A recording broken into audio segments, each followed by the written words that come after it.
Hello and welcome once again to another edition of the Brattlecast. We're here talking, of course, with Ken Gloss. I'm Jordan Rich, and Ken is the proprietor of the famous Brattle bookshop in Boston on West Street, a spot that a lot of people visit when they're coming in from out of town, and quite frankly, a lot of people who live in this area can't stay away. Ken, welcome. Nice to see you. I know you've been traveling a bit since the last time we got together. And I hear you have too, but my wife and I were in Hawaii. I've been to every state in the country, and the United States is beautiful everywhere you go, especially if you can spend some time. People are wonderful. Don't talk about politics and religion, and they're great. Yes. But I've been to every state, and my wife hadn't been to four. Hawaii was one of the four, so we've decided that she's going to see that one. And then there's an Antiques Roadshow this year in Michigan. She hasn't been to Michigan, and then we'll be down to two, Good Kansas deal. and Illinois. So Good deal. we'll make it to those. But traveling is great. Being here is great. Reading about things is wonderful. Things are well. Good. I was going to say, if you're ever traveling to places that have baseball teams and baseball parks, which is likely, that's another good possibility, right? Go to Baseball parks and national parks. yes. Great. And I think I've been to about 15 baseball parks. One or two of the times I've actually been lucky, and they've been playing the Red Sox. But it's that's one of the things that's a lot of fun when you're traveling, is if you're at a park and there's a game, and you don't have to stay for the whole game. It's more of walking through the park, Of course. comparing it to Fenway. And one of the great things about books and the podcast and the traveling is we started talking about appraisals, and all of a sudden we're talking about travel and baseball. But I've done baseball appraisals too. Of course. Well, thanks for bringing it back to the subject at hand, which is in this episode the overall subject, appraisals. And people are constantly after you. What is this worth? What am I having here in my house? If I give a collection of books away, what tax write-offs can I get? So let's talk about appraisals. We've done it before, but it's always fun to explore this topic. Well, one of the things that started this, and I'll get to this appraisal at the end. Someone asked me about who isn't a book appraiser, they're an art appraiser, and they asked me about a specific appraisal, and it just made me think that, well, it's interesting, and I'll bring that one up, but that's what led me on the subject. And also, I recently got a museum that wanted me to do an appraisal, and the material in the appraisal is spectacular. The problem is there's about 20 items that are going to amount to huge amounts of money, but it takes a huge amount of time. And so I'm probably going to recommend somebody else to do it, because between going out to houses and estates and so on, I make more money doing that, although some of this is Are these pardon me, are these books that we're talking about, these 20 items? letters and manuscripts and broadsides about the American Revolution, and I see. printings of the Declaration of Independence, Hmm. and handwritten accounts of Paul Revere's ride by Paul Revere. But in order to do an appraisal on that level, you've got to be pretty precise. You've got to write it up well. Whereas a lot of the type of appraising that we do is almost actually maybe not appraisals, it's more evaluations. Mhm. People come in, what do you think this is worth? Oh, it's worth $10, $100, $200. Or they call on the phone and say, what do you think of this? And if they can describe it well, again, we'll say, well, it's something that should be seen. You need to do a little more work. Wait a minute. You want to get this fixed and repaired? Look, here's the way to appraise that. If it means a lot to you sentimentally, get it done. Don't worry about the price. But if you're doing it because you think it's going to make it more valuable, don't. That's because a lot of people, especially, they have the old family Bible. No matter what they do, repair wise and so on, it's really not, in 99.9% of the cases, going to be a high price valuable book.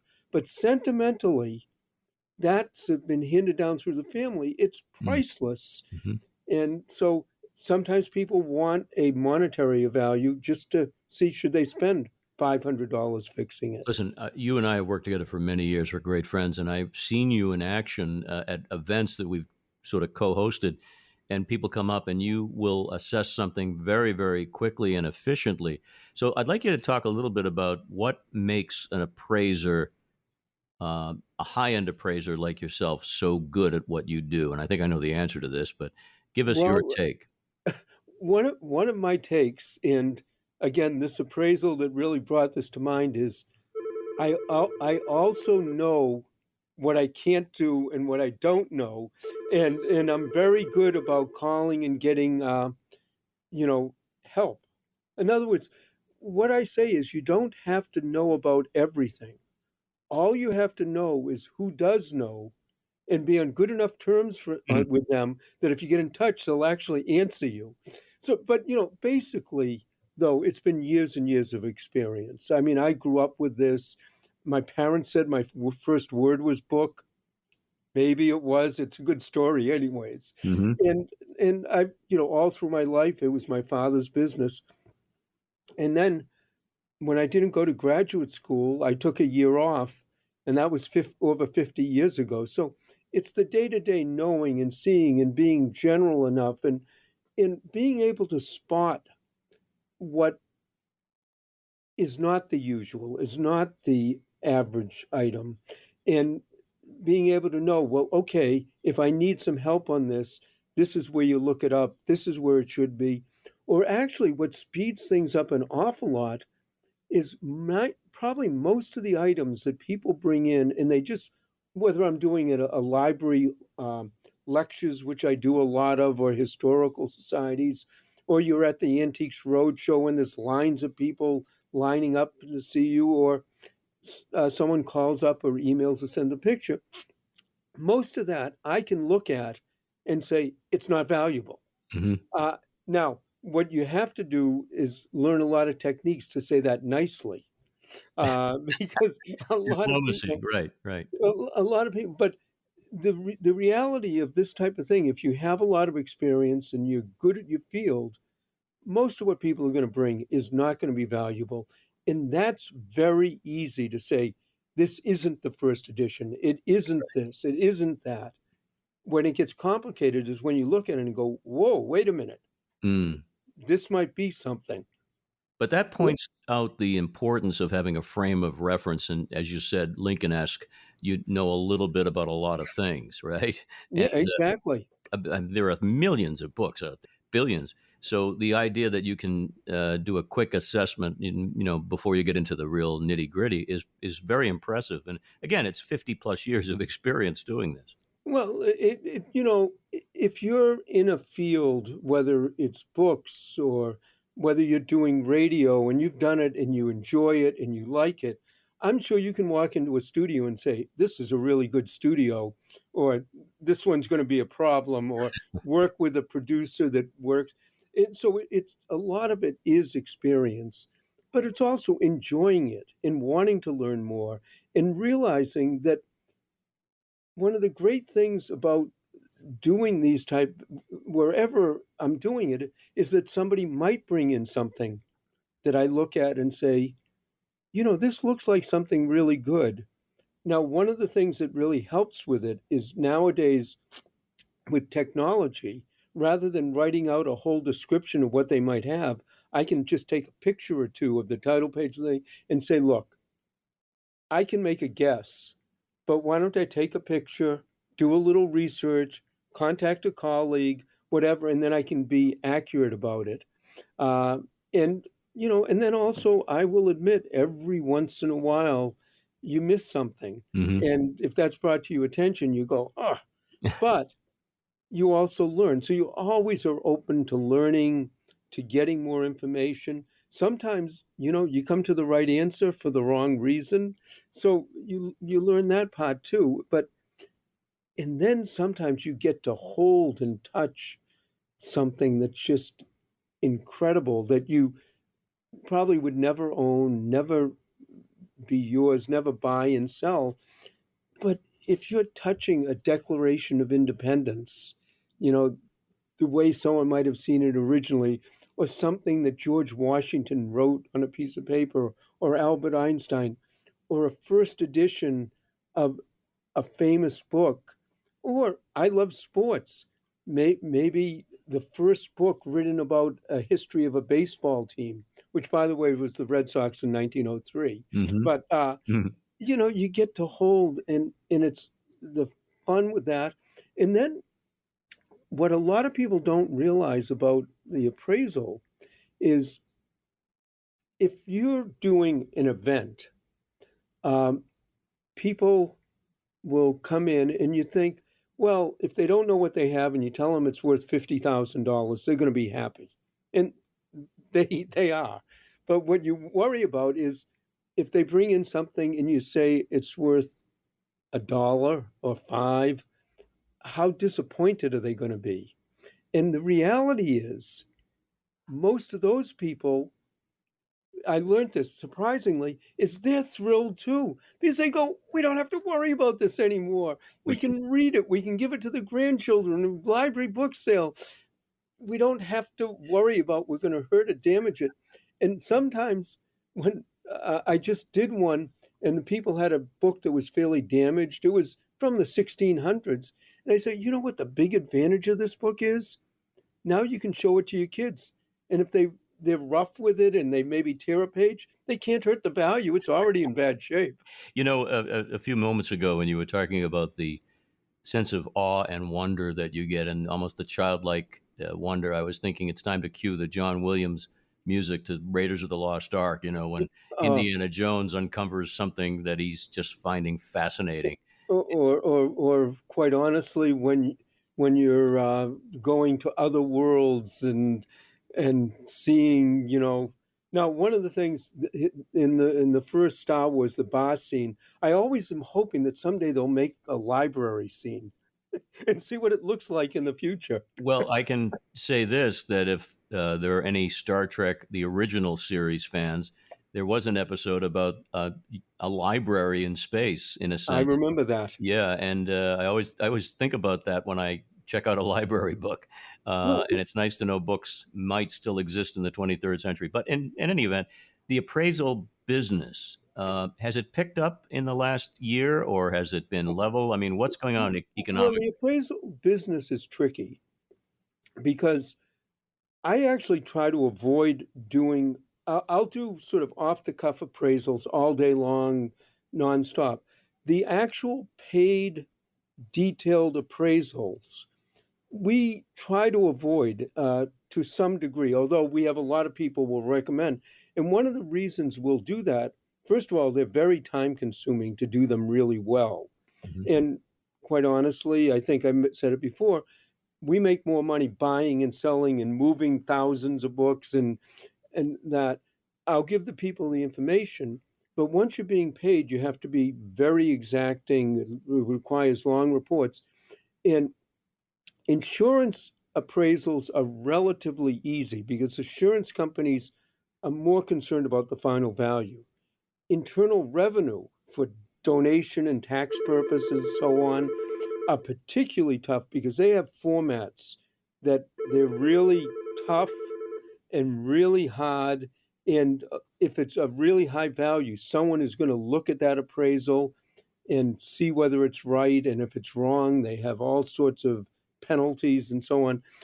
But the other biggest thing about doing an appraisal is if I get called in, let's say by an estate, and they want me to do the appraisal, I'm happy for free to go in and verbally say to them, this is what I think it's worth, that's what I think it's worth. But if they're going to pay me to do an appraisal, I have to do it, but then I shouldn't be the one buying the books Uh, because it's an obvious conflict of sure, of interest. course. And so what I'll do is say, contact that person, get the appraisals done. When you're ready to sell it, call us because that's more what our business is. Hmm. But uh, again, I do them occasionally for museums. I do them occasionally when I want. I try to donate my time a little, but also I get to see things that you normally wouldn't see. Get to touch them occasionally, uh, but it's fun. But recently, I got a call from a colleague on the Antiques Roadshow. Now he's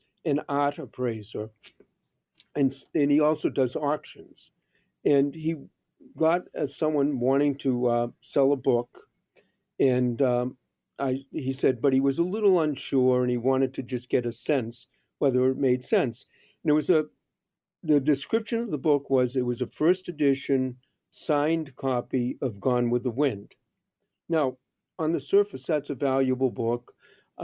Margaret Mitchell did not sign many copies of Gone with the Wind. Matter of fact, she hated signing copies of Gone with the Wind. When it first came out, the publisher insisted she go to these signing parties. And after about a month of that, she said, I'm never going to sign another copy of this book.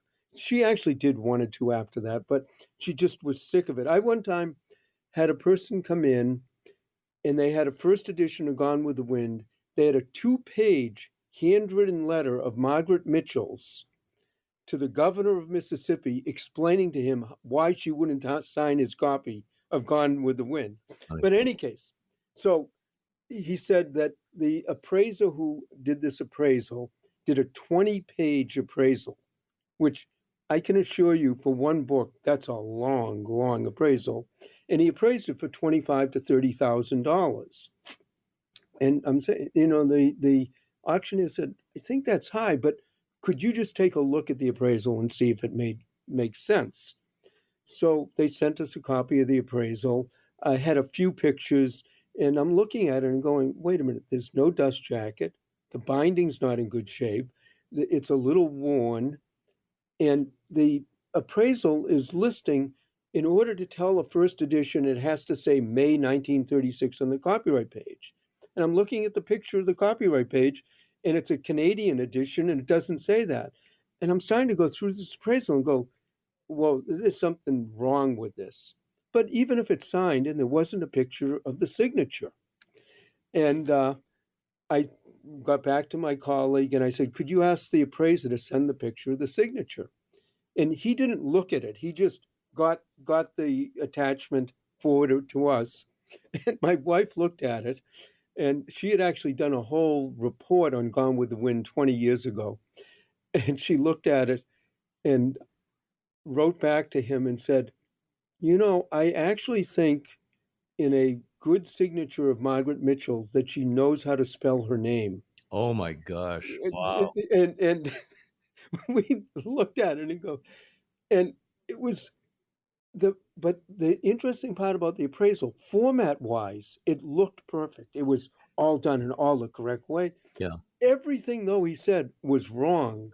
So even if you get an appraiser and you start getting to those figures, make sure who you're getting, make sure they know what they're doing, make sure that quite honestly, I told my colleague, well, first of all, he wasn't going to auction it. I said, $25,000, $30,000, $5 might be a stretch. and but and then of course the next thing you're wondering is what do these people pay for the appraisal? And but it emphasized to me that if you're going to do an appraisal, make sure you are an expert. Make sure you know what you're doing. Early in my career, about 40 years ago, I got called into an estate and they had spectacular books. I mean, really, really spectacular books. Um, they ran a university. They founded Brown, and so on. But they I, they had me in once, and they had one of these old secretaries. And in the secretary, there were some books, and the books were worth 500, 1,000. I mean, they were good books in the secretary. I'm opening and closing the door. Secretary didn't even register to me, other than it was an old piece of wooden furniture. They sold it for $12 million. It was the highest price ever to get on a piece of American furniture. This was 35 years ago. And it made me say, if I know what I'm doing, I know what I'm doing. But if I can't recognize a $12 million piece of furniture, don't go out of what you know. And this appraisal, it's like, where did that come from? But it really, get it done right. But it can be a lot of fun. and people can make mistakes, although this was way past that, but it's almost, I don't know how you could get any worse. And I looked up the qualifications. The person who did it was a young graduate student who had taken the courses on appraising, but was an art student. And it was like, you shouldn't be doing this. But it Absolutely. makes for a great story. It does indeed, and a great podcast, a great Brattlecast. Don't forget, you can go to brattlebookshop.com anytime and check in with Ken and his team and find out more. And do subscribe to the Brattlecast. That was a fascinating look at, it's particularly Gone with the Wind. And you know what they say, tomorrow will be another day. So we'll Exactly. just And, we'll just do it. and it's fun. That's why we do this. It's fun, right? Exactly. Thank you. Although, one of the things when I go to the next roadshow, which will be in a few weeks, I'm going to ask my colleague who got this, that has to get back to the people who own the book. I want to find out what he had to say to them and what their reaction was. That will continue the story. To be continued. Ken Gloss, Yes. thank you so much. We'll see you next time on the Brattlecast. Thank you.